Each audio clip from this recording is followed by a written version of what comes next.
The House of Kuru, Part 2, Chapter 29. Life in Ekachakra. The trip from the forest where they camped to the city of Ekachakra was rather uneventful.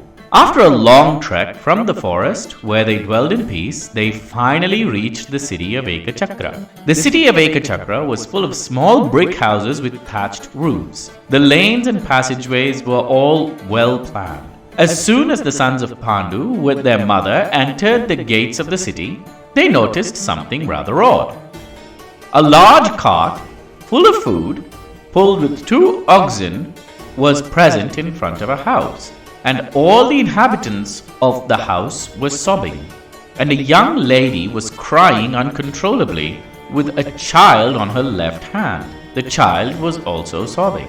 A young man, no older than the Pandavas, with his eyes drenched in tears, went and sat on the cart and began charioteering it towards a hill.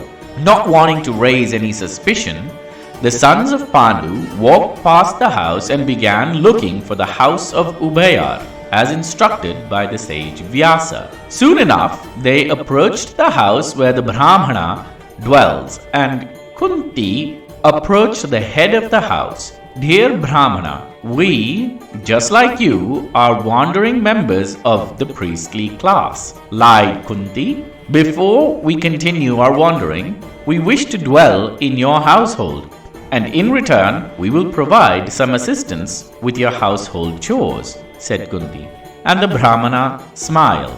"Dear woman, welcome to our humble home. My name is Ubhayar, and my wife is called Arundhati, and we have no objections for you dwelling in our home. You have no need to assist with any chores. We treat all guests equal to God Himself. So please stay and make yourself comfortable," permitted the Brahmana, and the 5 sons of Pandu, along with their mother, made themselves at home.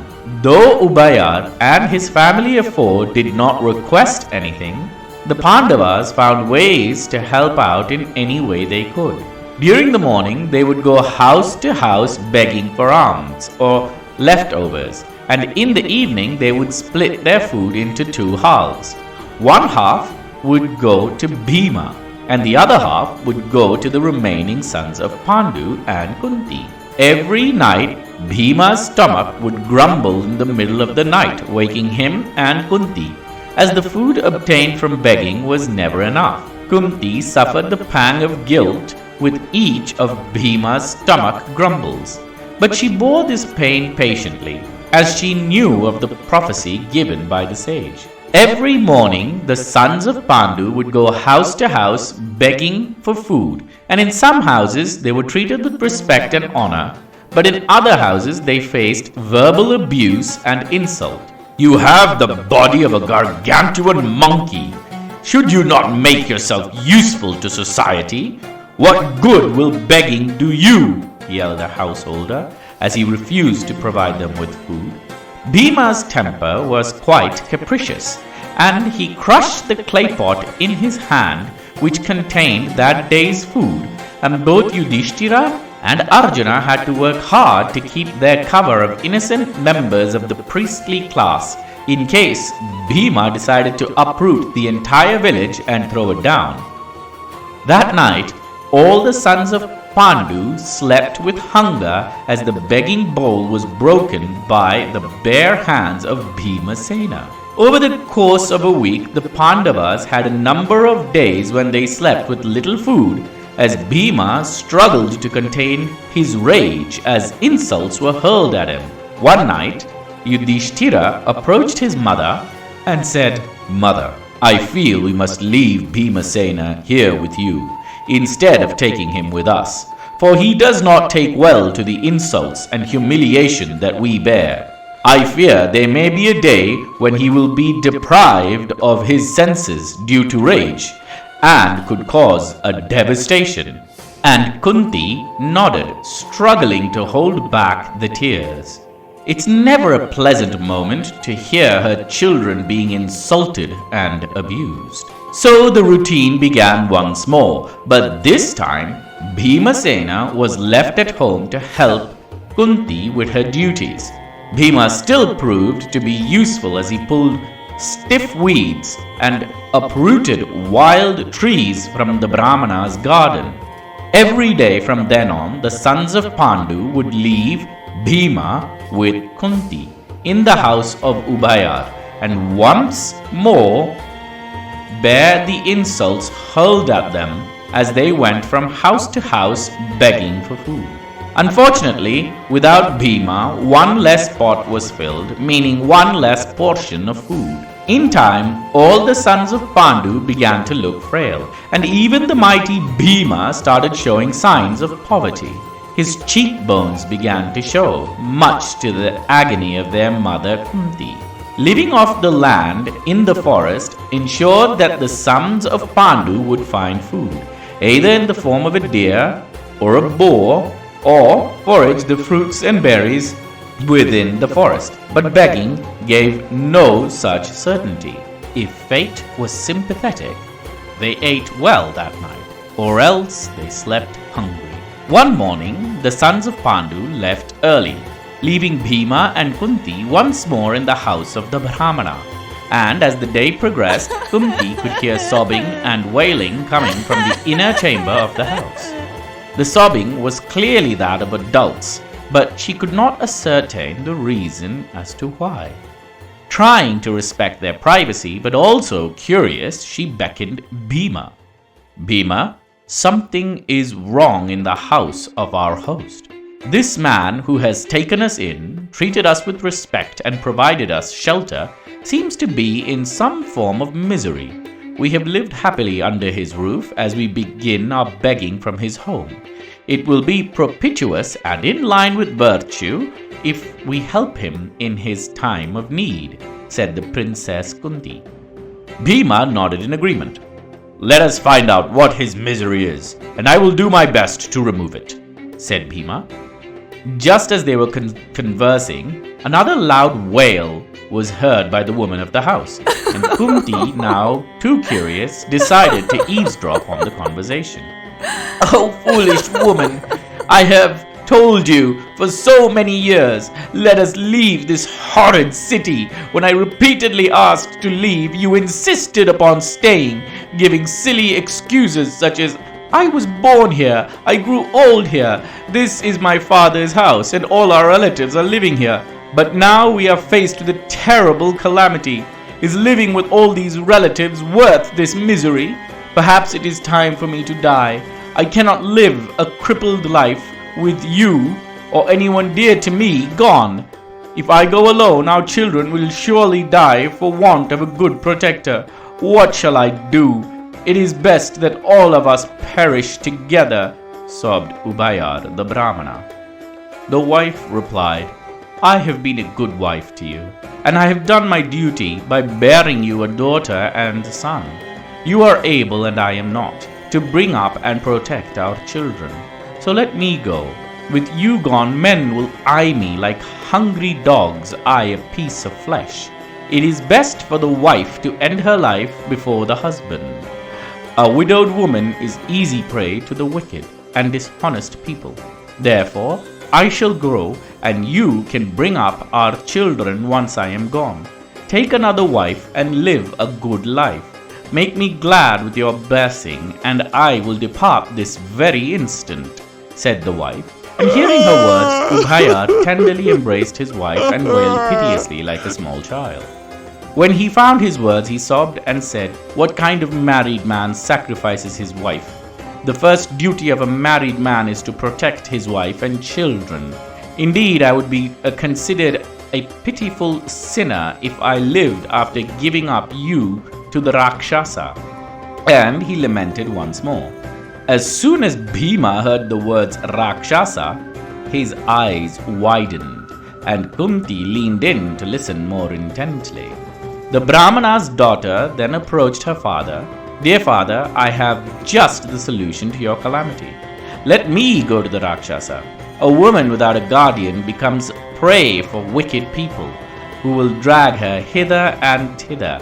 It is impossible for me to protect my brother should something happen to the both of you.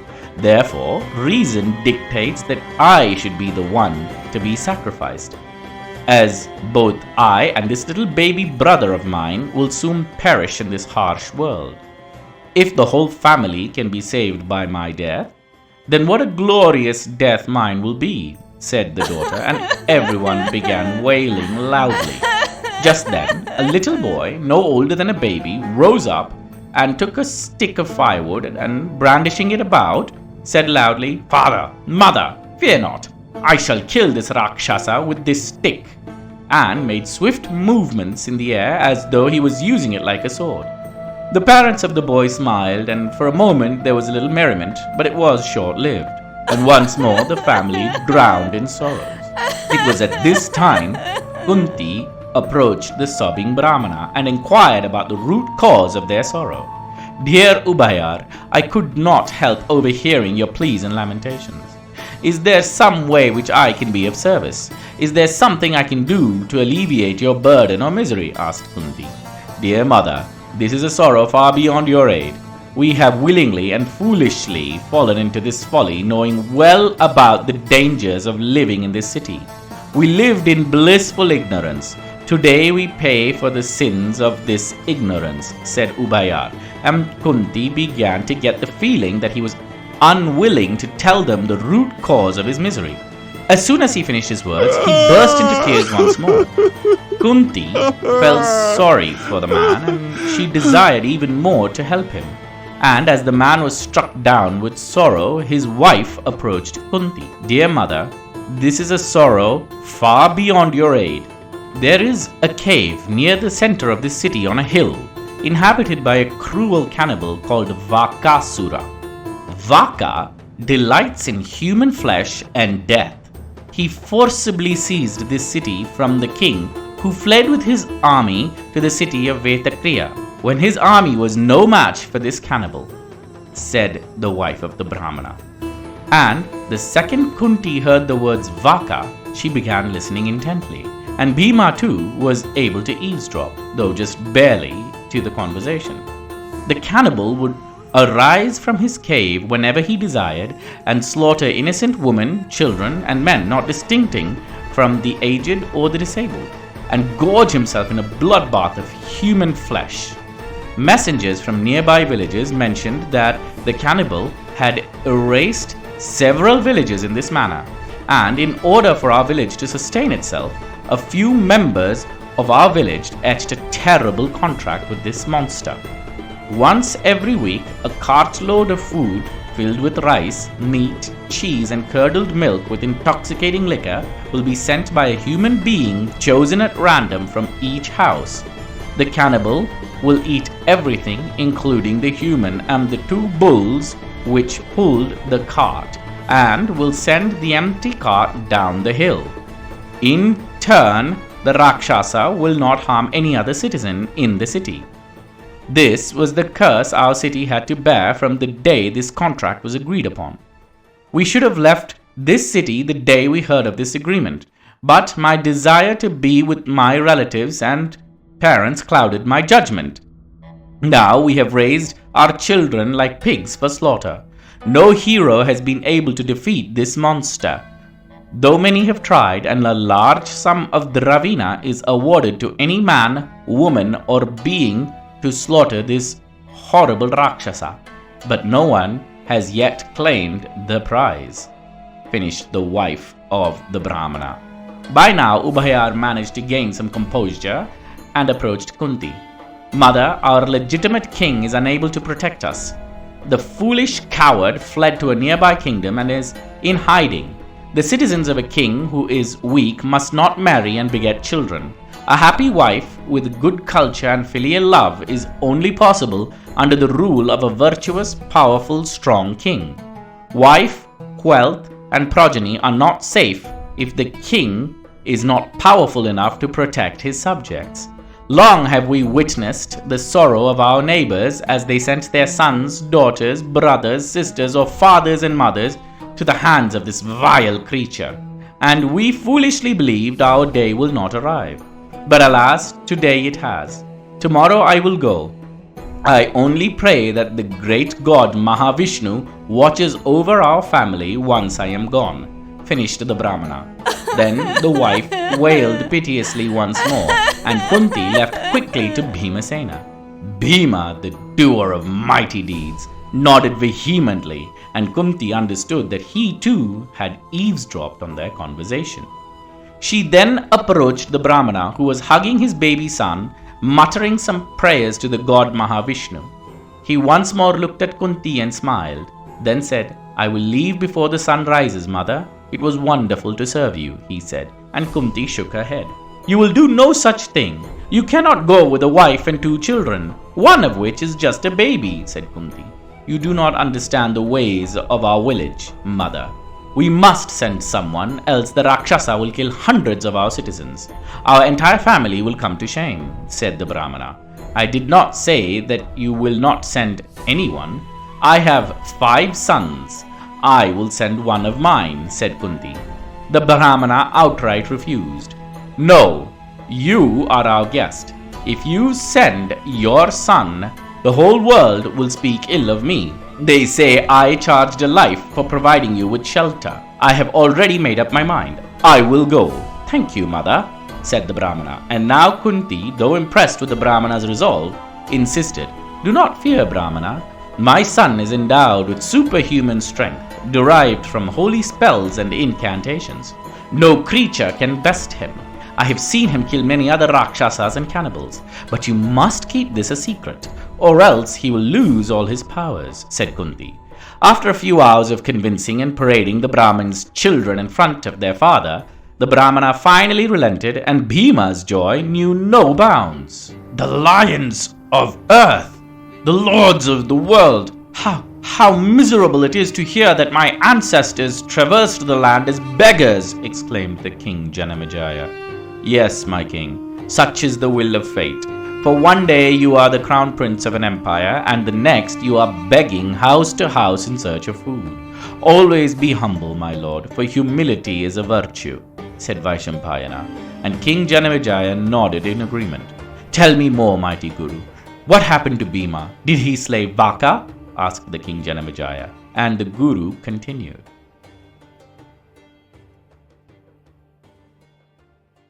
As you can see, most of the visitors are not subscribers. If you liked this video, then please subscribe to our channel, as it really helps YouTube to promote my videos. It only takes a second and it makes a big impact. Thank you so much.